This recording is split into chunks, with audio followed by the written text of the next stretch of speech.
Olá pessoal, estou aqui para compartilhar mais uma palavra para os nossos corações.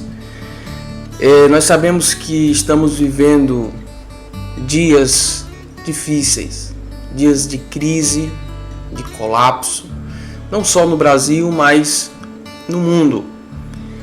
E é pensando nisso que eu queria trazer uma palavra que encontra-se no livro do profeta Abacuque, capítulo 3 e o versículo 17, que está escrito assim: Porquanto, ainda que a figueira não floresça, nem haja fruto na vide, o produto da oliveira minta, e os campos não produzam mantimento, e as ovelhas da malhada sejam arrebatadas, e nos currais não haja vacas, todavia eu me alegrarei no Senhor, exultarei no Deus da minha salvação.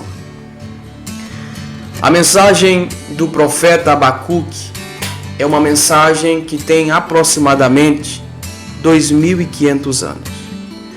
A mensagem do profeta Abacuque é uma mensagem que parece transcender os dias, as horas, os anos, as gerações, e se torna uma mensagem atual, se torna uma mensagem pertinente aos nossos dias, aquilo que estamos vivenciando. E a mensagem do profeta Abacuque é uma oração contida. E qual é a oração do profeta Abacuque? A Bíblia diz, Abacuque, capítulo 3, versículo 2: Ouvi, Senhor, a tua palavra e temi.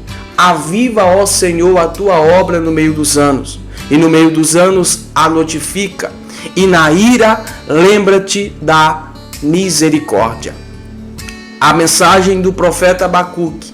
Abacuque vive em uma época onde a sua nação, o reino de Judá, estava em um colapso. Talvez por não ter trilhado o caminho do arrependimento, ou não ter aprendido com os erros dos seus vizinhos do reino do norte, quando foram levados cativos pela Síria no ano 722 a.C.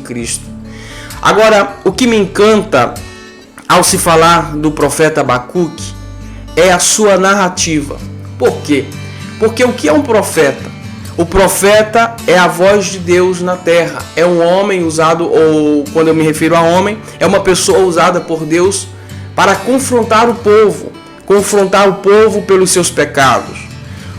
E com o profeta Abacuque é algo bem interessante, porque quando você olha para o profeta Amós, ele confronta as nações estrangeiras a trilhar o caminho de arrependimento e a deixar as suas atrocidades. Quando você olha para o profeta Isaías, você vê que ele toca a trombeta falando sobre o juízo de Deus. E assim com os demais profetas, o profeta Naum, que profetiza a queda da Síria, o profeta Obadias, que profetiza a queda de Edom. Mas o profeta Abacuque é um profeta diferente, porque ele não confronta o povo, ele confronta a Deus. Eu acho bem interessante na narrativa que o pastor Hernanes Dias Lopes traz sobre o profeta Abacuque. Ele vai trazer um panorama sobre os 3 capítulos. No primeiro capítulo, ele vai falar sobre a demora, a aparente demora da resposta de Deus e a resposta de Deus surpreendente. O capítulo 2 vai falar sobre a visão, uma visão em que os ímpios vão perecer e o justo vai sobreviver à crise. Afinal de contas, o justo viverá pela fé. Agora, o terceiro capítulo é interessante na sua narrativa, no comentário bíblico que ele faz sobre Abacuque, é que ele diz que Abacuque ele começa chorando, mas ele termina cantando. Abacuque começa chorando e ele termina cantando. E aqui que eu quero trazer uma palavra de reflexão para esse momento, para esta crise, para esse colapso que o mundo está vivendo por conta do coronavírus. E o que é? Ele diz, porquanto, ainda que a figueira não floresça, nem haja fruto na vide, o produto da oliveira minta, Ou seja, ainda que todas estas coisas me aconteçam, tem uma coisa: eu vou me alegrar no Senhor, porque Ele é o Deus da minha salvação. Chegamos em um momento difícil, em um momento de crise, mas devemos entender que ainda que a figueira não floresça, a minha alegria vem do Senhor. Sabe por quê? Porque a minha confiança está no Deus da minha salvação. É um tempo de crise, o tempo de crise nos leva ao desespero, mas a nossa confiança nos faz estar de pé em um Deus que está no controle de tudo. A crise que nós estamos vivendo, ela nos faz correr para Deus e não correr de Deus. É uma oportunidade. Deixa eu dizer algo através desse vídeo. Quando a gente lê o livro do profeta Abacuque, a gente pensa que aparentemente tudo está perdido, mas Deus tem sempre uma saída. Parece que quando os recursos do homem acabam, Deus demonstra que os seus recursos estão disponível. A crise é um tempo de oportunidade. A crise é uma oportunidade do homem se voltar para Deus.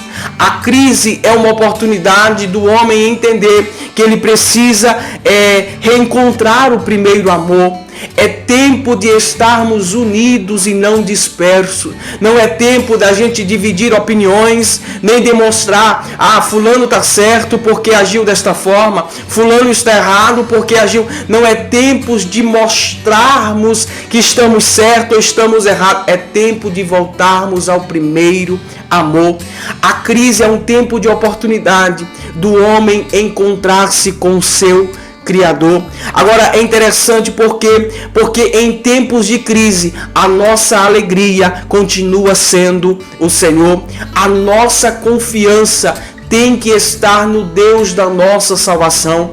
Eu gosto sempre de mencionar isso.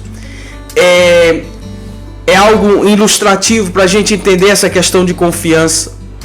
Um certo malabarista, ele foi atravessar um prédio de um lado para outro em uma corda, e ele ia passar pedalando uma bicicleta, e o povo embaixo gritava: você vai cair daí, olha que essa corda quebra, você vai cair daí, vai morrer. E teve um corajoso que diz assim: vai, eu acredito em você, vai, eu acredito que você consegue passar, eu acredito. E aí quando o malabarista encontra essa pessoa corajosa, ele diz assim: você de fato acredita que eu consigo passar? Ele disse: acredito. Ele disse: se de fato você acredita que eu consigo passar, então assenta-se na garupa da bicicleta e passa junto comigo. Se você acredita que eu consigo passar. E isso é muito interessante, porque isso retrata muito bem a questão da confiança. Chegou um tempo em que a gente tem que se assentar na garupa e confiar naquele que está conduzindo, no Deus que está no controle de tudo. Chegou um tempo da gente confiar no Senhor em meio à crise. Vamos confiar que por mais de risco que exista, a nossa alegria e a nossa confiança está no Senhor. É tempo de olhar para os montes e se perguntar: de onde nos vem o socorro? E ver que o nosso socorro vem do Senhor que fez os céus e a terra. Amém? Quero deixar esta palavra para o teu coração e desde já quero convidar todos vocês que, se assim Deus permitir, hoje às 19 horas eu quero estar em uma live trazendo uma palavra para os nossos corações, e o tema da palavra é: chegamos ao fim. Biblicamente, estamos vivendo os últimos suspiros na terra? Então compartilhe com seus amigos, compartilhe com alguém que, se Deus nos permitir, hoje às 19 horas estaremos trazendo esta palavra para os nossos corações, tá bom? Que Deus em Cristo vos abençoe, em nome de Jesus.